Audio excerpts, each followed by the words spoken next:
All right, we are live. It's First Draft Friday. I'm so excited to be here today with Fiona Quinn, and we're going to be talking all about writing believable scenes. And if you're going a little outside your comfort zone, how to make sure that your scenes come across as authentic and realistic to the reader. So without further ado, we're going to jump right in. I'm your host, Alessandra. I'm with Authors AI. If you have not experienced our fantastic developmental editor, Marlo, she's available at authors.ai. And let me have Fiona introduce herself. You want to tell everybody a little bit about yourself? Okay. I'm an author. I have about 40 titles out now, close to that. And I write action adventure for women. My background is varied. I've traveled all over the world. I have a bunch of degrees. The one that I use the most is my master's in counseling and psychology, because I like to manipulate my characters a lot. But I'm also do some things in our community which help me in my role as an author. I do them because I have some expertise that I can give to my community, but it's a win-win for me. One of them is the Community Emergency Response Team. I'm also on the medical response team for psychology. So if we had a major event, I would go in and help debrief people and make them comfortable. And let's see, I'm also on the Virginia Search and Rescue team. And so, wait, the what search and rescue? The Virginia Search and Rescue team in Virginia. Oh, in Virginia. In Virginia, yeah. Search and rescue teams are volunteer organizations, but they are highly trained, highly regulated. So we get a lot of training, and I find that I can. When something inspires me, for example, they were teaching training how to train a chicken, and which is a clicker course to teach you how to work with your dogs, with your working dogs. So we have a lot of working dogs in search and rescue, but they also teach police officers and armies and people like that to how to clicker train a chicken, and how that then becomes how you train a dog. But little pieces like this, being out in community and doing volunteer work and meeting a bunch of people, really helps me to not only inform my writing, but also gives me a big black book of people I can call, right? And say, hey, I met you at this thing. You talked about this. I'm writing a scene in my book, and that is always the magic words. I'm an author and I'm writing a book, and I need your expertise. And people love that. And I love that too. I love for people to share what they know best. And I'll give you an example of that.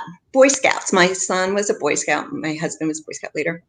And one of the gentlemen who was one of the leaders was a security professional at the airport. And I called him up and I said, hey, you know my son, and I'm an author, and I'm writing this scene where I need to steal a plane. Could you talk to me about it? And he says, yeah, and I don't even know what plane. I need to figure out what plane, and I need to steal it. And he goes, yes, come on down. So there I went to the airport, and we went on to, we just started climbing on all these jets. Where I'm like, no, this is too big. And can I pull the chairs out of this one? And he kept saying, what are you going to do when your character steals the plane? And I said, well, she's going to die. And he goes, what? No, I'm the safety. I'm the security guy. We cannot let her die. And so I'd be asking him questions about, if it's coming in like this and it's landing like that, he goes, yes, that would kill her. But if she just did this, she would survive it. I'm like, well, she can't. She's got to die. He was, by the end, in tears. I mean, this man was in tears. You have to save her. I'm like, honestly, it's a fictional character in a book, but okay. I swear to you, sir, I will save my character. And so she wasn't really going to die. It was just, I don't know why I kept saying that to him. But he took me in and he taught me how to steal a plane. If I had the ability to fly, I would know exactly how to go in and steal a plane. And I'm just going to tell you, it's fairly simple. so those kinds, so he gave up hours of his time, and he was just very generous. And it's what I have found consistently and constantly. So let me just circle the audience back. So when we're talking about writing believable scenes, the kind of rule of thumb that you always hear when you start writing is write what you know. And so today we're going to be talking about, and that is certainly true. If you can write something that you know or something that you have personal experience with, that's fantastic. But a lot of us haven't stolen planes or haven't lived or want to right, go to jail just for the sake. Experience, a traumatic event that some of our characters might be going through. So what we're going to be talking about in the next 23 minutes is really resources that you can use and ways that you can have these experiences, oftentimes just from your couch or from from whatever limited resource well you have in your current spot in life, within your physical capacity also. Yeah. Because there are a lot of times, I'll give you an example. I am not going to climb a cliff, but I can go to the local place that has climbing lessons, and they teach me how to belay and how to put on my straps, and I can climb a couple of feet up the wall. That's far enough. I'm good, and how to slide down. And I was never at risk. I have a whole bunch of mats underneath me. I have a professional standing there, but I know how the rope feels in my hand. I know how my weight feels sitting into the straps. I know how it feels to try to get my toes into that little crevice, and how much effort it takes me to grip my fingers, right? So all of those are little pieces of reality that I wouldn't have imagined. I'm not going to jump out of a plane. I have friends who do, I have friends who have. They've talked to me about it, but it's nothing like actually experiencing it. And again, I'm not going to jump out of a plane, but there are places where you can go for inside wind tunnels, and safely, and with the help of a professional, you can go in and be on top of basically a big fan. And the big fan holds you up, and you can feel how the wind gets underneath your lips and flaps your face around like an idiot, and how it pulls at your shoulders, and how it arcs you back, and it's a kind of uncomfortable, not painful, but really uncomfortable, and so just having those little pieces of truth, right? When you can't get the whole perfect picture for yourself because you're not willing to put yourself into harm's way. I'm not going to dash into a war zone, but I can do X, Y, Z, right? So local classes, I think that we're going to put in my blog, which I developed, called Thrill Writing. It was there to assist other authors, people who are, because of their location or because of their physical abilities or because of monetary constraints, cannot go out and do. And so I went out and did, and tried to write about the little things. Like, for example, is community emergency response team is open to almost everybody. Almost every community has it, where you can be trained by FEMA to do these specific things. For example, they train you how to do first aid, and they take you through basic psychology of a trauma, and they take you through how to put out a fire, what the fire looks like. They'll take you into burn houses, depending on where you are. All that's free, and then you're prepared to help your community in an emergency. So win-win. But they also will ask us to go and help. So, for example, the fire department wanted to train on putting out fires at the airport. So I was in a mock airline crash, and I was out. They gave me moulage, so they'll make you up to look like you've been damaged badly. So I had my leg was broken, was disappeared. So I had no leg, and they asked me not to speak any English. So they wanted me to only talk to people in French, because they wanted the first responders to understand that not everybody is an American English speaker, and could communicate, right? So they would come up to me. I'm like, I can't find my leg and I can't find my husband in French. And they're like, okay. I couldn't tell them anything else. I couldn't explain. I was trying to be, dramatic it out. But I know, having watched that, watched how they interact, what happened, and I'm just going to tell you, you're going to want some words in whatever language your plane falls down in, because they're like, yeah, we're going to go speak to the English speaker and see, because it was easier, obviously. And yeah, but I learned a lot. I learned that when we did a shooting scenario for the local police. So they said that I had been shot and I was to be somewhat conscious, somewhat fighting them. They put me on it was like a piece of cloth with handles because we were going up and down the stairs. So these people were carrying me and I'm thinking, holy moly, I'm going on a diet tomorrow. Because I could just see the strain on their faces as we're going down these 3 flights of stairs. Here's the thing. I have long hair and they did not scoop my hair up. It fell over the back of the cloth. So every few steps, the guy would step on my hair and it would pull as the guy below was pulling down, and it would keep pulling until he lifted up his foot. So, if you want a strange little detail in your writing, it's like, she had long hair. Great. Let it drape over the stretcher and let the guy step on it, unbeknownst to him, because this is a catastrophe and they're just trying to cover everybody up. Yeah. So, how they got me down the stairs was kind of awful. They would kind of burrito me and then lift me, and they would kind of scoot me in a weird angle. So I was going down the stairs and I wasn't bopping my head, which is what would happen if they just kind of went straight down. So again, just little details like that. If you have a shoot scene and you're not someone who uses a gun, go to the gun shop and say, this is what my character's like. What would you suggest for my character? Let me hold it. Can you show me how to load it? Can you show me how to position my hands? Can you show me what it's like? You can go and hire someone to, take you through a brief lesson. Even if you don't want to, you could just watch them, right? You don't have to touch it. Or if you have a fight scene, you can go to a martial arts studio and tell them what you're doing. And could you have a couple of, a white belt who knows nothing about fighting?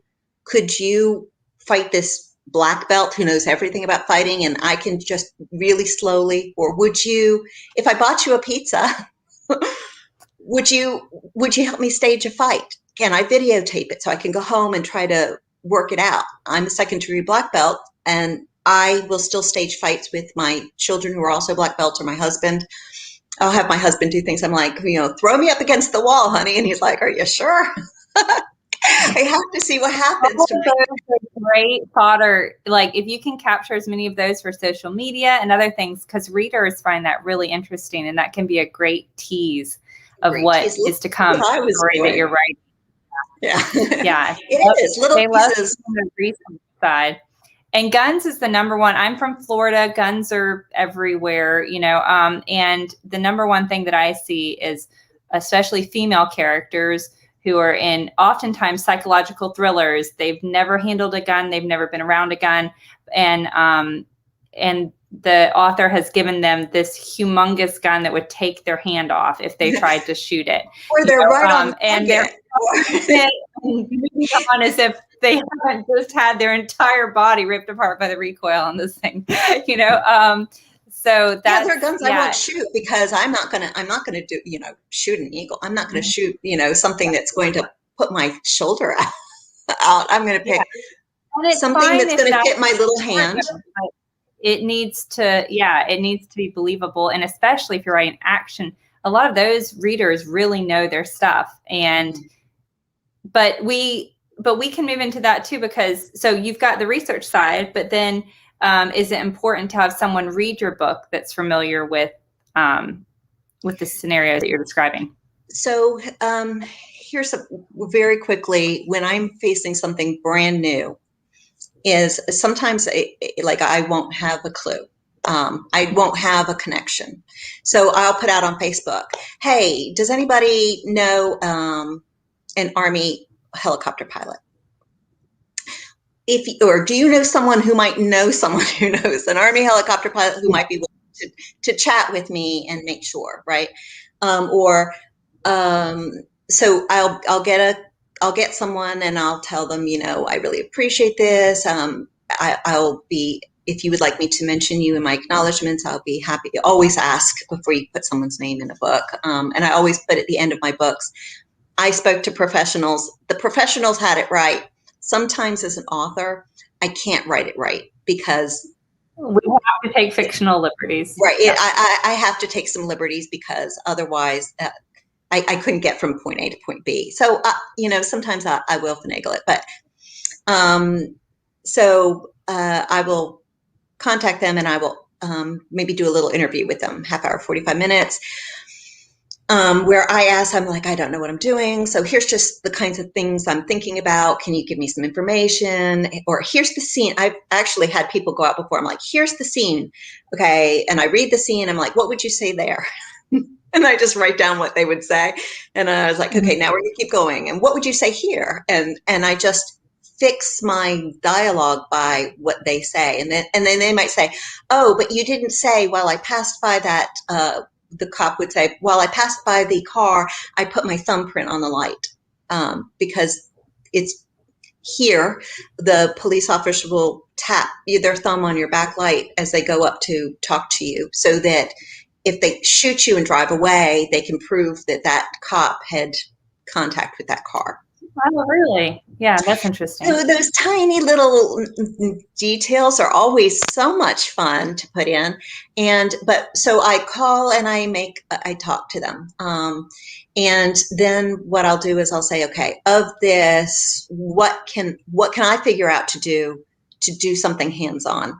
Can I go to the climbing course and do a zip line? Or can I go to the, medical helipad place and look inside and touch, sit in the seat, put on the safety belt, see how that clasps.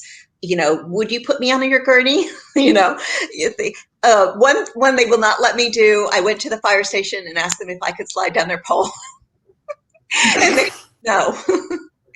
They said, no, I get to chalk a vehicle. They did let me do all kinds of really strange things. And they loved that I was there entertaining them with my stupid questions. They thought that was awesome. And I brought them brownies. So, it was women. So anyway, I go and I try some things and then I write my scene as best I can based on what tactile things I was able to come up with without doing it myself. So let's take, for example, the jumping out of the plane. I talked to my friend who is a plane. He does that for a living. He escorts people out of the plane in a parachute and lands them safely. I talked to him. Then I went to the air tunnel, and then I wrote the scene. And then I read the scene to him because he doesn't like to read. So I read it to him, and he and his friends were all sitting there, drinking their beer, listening to me. And they're like, no, you got to tell them this. No, you got to say that. And then they add these really cool details where they'll tell you a story and I'll say, can I use your story? And they're like, sure, go use that. And then you have this fascinating thing that you would never come up with on your own, that you're telling your readers. And if they go look it up, it's spot on. And then you have credibility. And that's a really big thing. Quick story about a cat. I paid, when I first started writing, I had a 15-year-old daughter, and I could pay her $5 an hour to lay on the floor and listen to me read. And the reason why I did this was she has like this brain that absorbs all this strange information, right? She says, she just knows all this stuff. And I was reading along and I got to the part about the calico cat, and she goes, Mom, I bet you made it a boy cat. And I was like, I did. And she goes, you got to change the color, because calico cats are predominantly female cats. It's very unusual to find a male calico cat. Well, I'm allergic to cats. I don't know anything about cats. I just wanted to stick a cat in there. And she's like, hey, you're gray. I was like, fine, gray cat. I like calicos, but fine, gray cat. And I was telling this story to an audience of readers. And I said, and she told me, get calico cats. And everyone half the audience was all like, yes, that's right. And if I had written the calico cat was a male, all my cat readers would have gone, she doesn't know what she's talking about. I, and Yeah. I've lost their trust. In the story, whole story arc is blown because I said that it was a calico. It's a silly little detail, but I can lose my readers' trust in my story and the character's journey Yeah. if I do something blatantly wrong. And so if I'm writing something medical, I have a doctor. My daughter's a ER nurse. I have a doctor friend who I rely on heavily. Did I do this right? And she says, well, there would be a lot more blood, but sure. I think for the scene, if you wrote what really would happen, it would just ruin the scene. You can get away with it by saying this. So go back and take the time and interface with these experts, because they can add so much. It makes, for me as an author, if I just kept feeding you what's in my brain, I would get very bored very quickly. And so this keeps it so interesting to me. Yeah, I really love it. And I And so think it's I was just going to say my blog, which I think you're going to put that in there, is really, I created it simply to help authors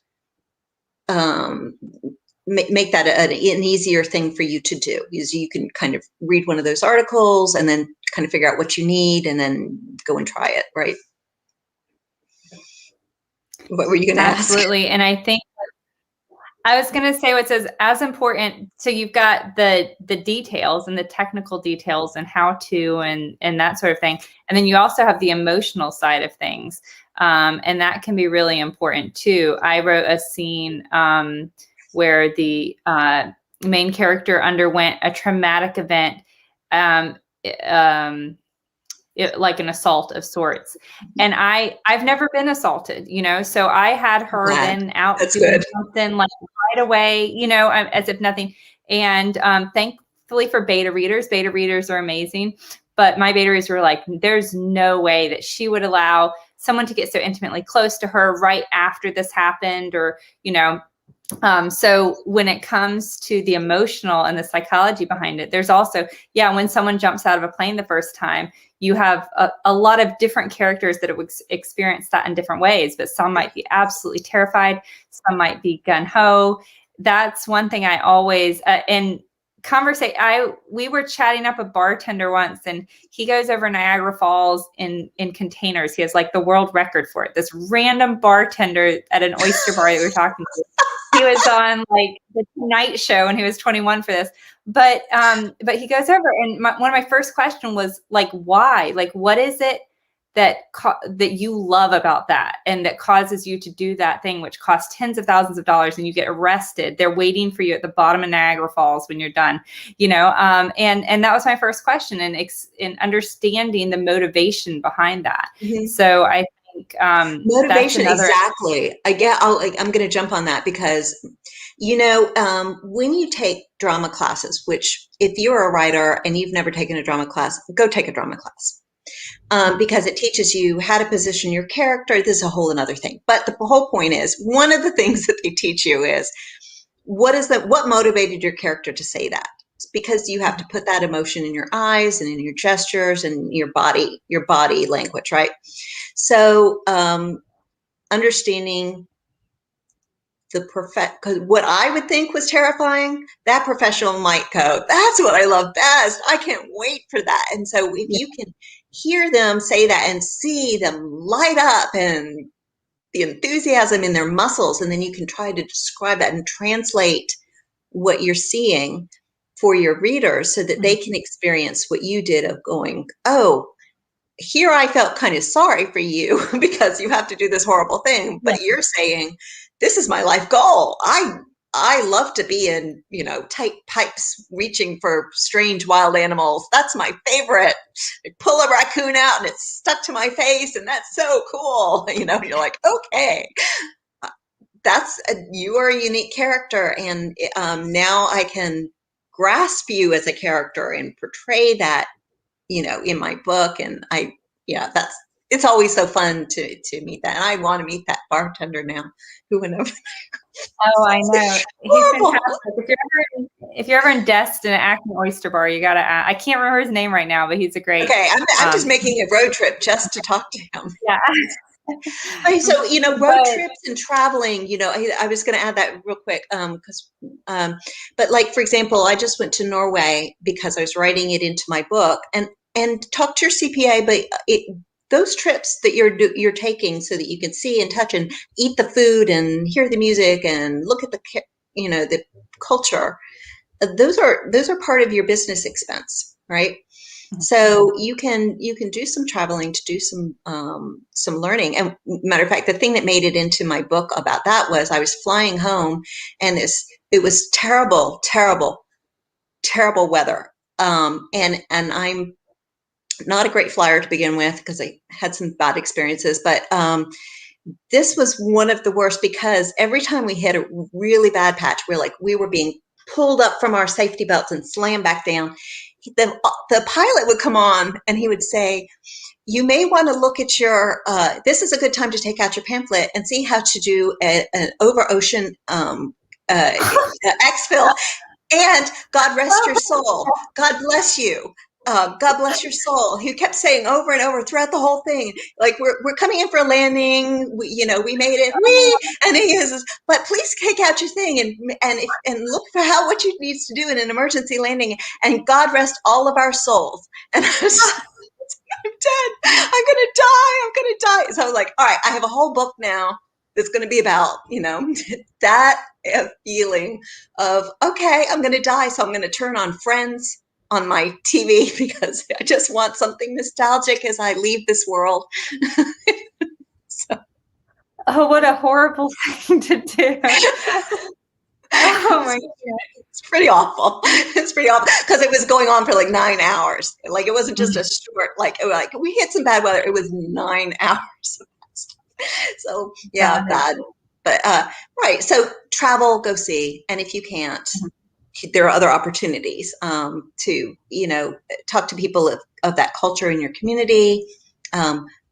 Let someone else read it. Make sure that you got the culture right. I just paid for a lady who normally beta reads for me, but this time because I was using her expertise, I paid her for her time to go through and make sure that my Australian main character didn't leave his correct form of communicating and the things he would know and not know and things he would experience and not experience. All right. And so she went through and made sure that he was good in terms of Australia. And so, so I so think that, and what you just said also, what the characters should know and not know, it can also be easy as authors for us to slip into, we've researched, we know that that's a carabiner and it hooks to the J strap or something. I don't know because I'm inventing things. But if your character is doing something for the first time, they're not going to know all the terminology. They and they're, don't know anything. So and if they've never fought before, they're going to break their foot. And if they've never fought before, it's going to be awful. And if they've never fired a gun before, it's going to be awful. And so there's one article that I didn't put up there. Maybe we could add it. It's called, if your character is a monkey, he's going to act like a monkey. And it was basically like, if your character has never done this before, you need to have way back chapters before layered in why they have that in their purse, or that thing she pulled out of her purse to save the day. You need to give a good explanation of that way back. You need to explain that she was a Girl Scout leader and that's how she knows to make a debris hut, even though she's a New York socialite. I don't know. You've got to explain early on and remind people that this is true.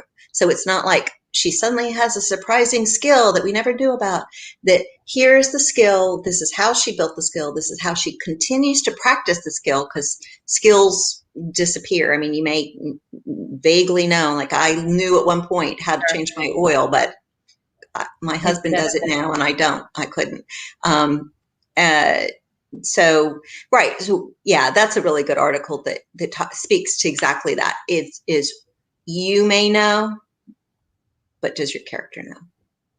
And we'll put, if you're watching this after the fact, we will summarize this blog post and put the video in the transcript, but also all of these links that Fiona is mentioning. So, and thank you to the team. I can see also we're posting in the chat. But sadly, we're already out of time. So we're going to wrap up today's broadcast. Thank you so much, Fiona, for joining us. Thank you for everyone for chatting. If we didn't get to your question, I'm sorry, but thank you guys. And if you're watching us on YouTube, please subscribe, or listening on a podcast, please subscribe. We'd love to see you in 2 weeks at our next First Draft Friday. Fiona, if they're interested in reading your books, where can they find out more about you? FionaQuinnBooks.com. Perfect. FionaQuinnBooks.com. And if you're interested in trying out Marlo, her new 2.0 report is fantastic, and we'll let you know what I really like it. Yeah. Novels your book is just like. So check out authors.ai to dive into that. We're going to sign off. Thanks, guys. Thanks, Fiona. We'll see you all in 2 weeks.